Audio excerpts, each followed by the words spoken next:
Terence and the Trucks. Terence the tractor was hard at work in his field. Sometimes he grew bored of plowing and longed for a change. He told Thomas as much when the tank engine stopped at a signal near the field. "Anything in your yard that needs doing? I could take care of it in a jiff," enthused Terence. "Go anywhere, do anything. That's me." Though Terence meant well, Thomas grew annoyed. "I don't need any help, thank you." "Is that so?" Terence chuckled. "You certainly needed my help getting out of that snowbank." Thomas said nothing. He fumed all the way to the top station. "Silly Terence," he grumbled. "What does he know?" "He's right, you know," sang Annie and Clarabelle as they were shunted to the carriage shed. They thought Thomas getting stuck in the snow was quite funny. Thomas huffed off to fetch stone from the quarry. He bumped and banged the trucks about.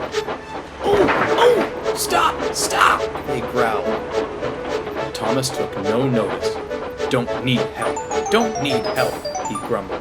"Certainly not from a tractor." He pushed the trucks down past the country lane. He was too busy thinking about Terence to focus on his work. It might have been better if he had.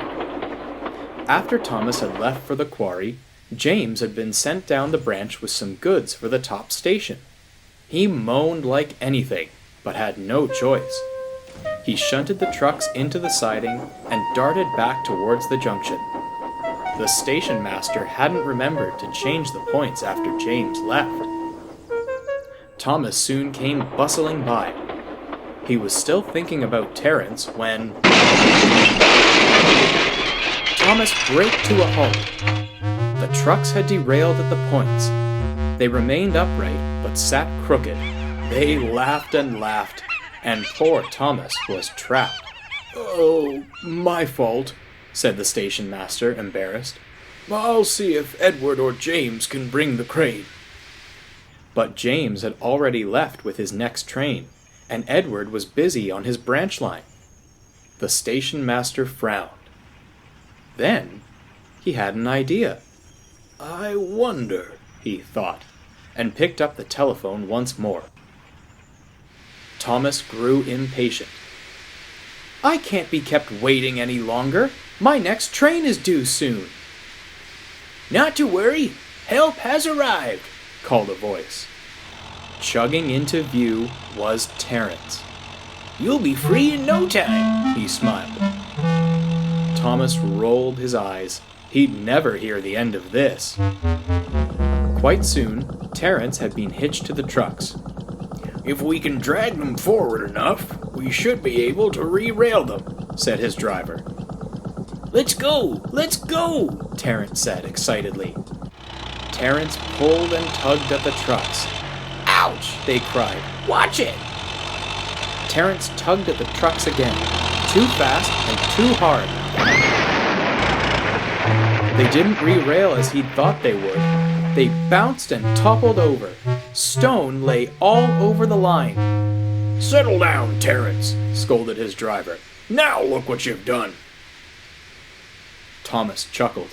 "Go anywhere, do anything, eh, Terence?" he grinned. "Well, I certainly wish you hadn't done that." Terence blushed. Soon they had a plan. Terence's plow was fixed to his front.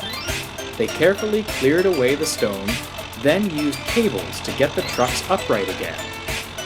Finally, they loaded the stone back into the trucks. By the time they finished, Terence was exhausted. "Thank you, Terence. I did need your help after all." "You did well, despite your hiccup," winked Thomas as he was about to leave.